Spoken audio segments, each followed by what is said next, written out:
We knew that each bamboo pole must be connected to its relevant joints by 4 screws, 1 pair at each end, and the 2 pairs are not parallel.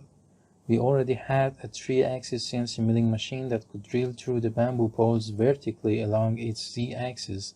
Since the drilling was only in one direction, we were short in one more axis around which we could roll the poles. We had to either purchase a rotary axis that would cost more than our budget and might not even fit on our CNC bed, or build a customized one ourselves. We decided to build one.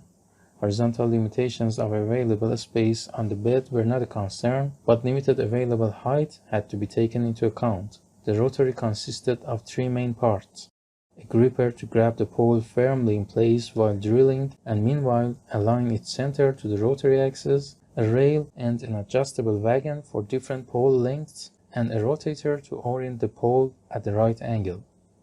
For the gripper part, we decided to buy a low-budget 3-jaw concentric gripper for one end and to 3D print a cone-shaped piece for the other end that could attach to a wagon and designed in a way that could easily move along the Y-axis, making it adjustable according to the bamboo pole length. For the rotator, we built a harmonic drive, also known as a strain wave gear, using 3D printed and laser cut parts, along with ball bearings and a stepper motor. An Arduino board was programmed to rotate the poles.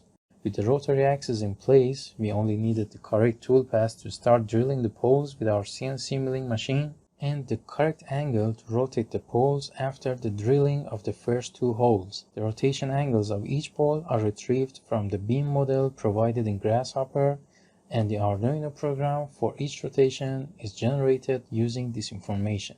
Here is a demonstration of the drilling process for one bamboo pole.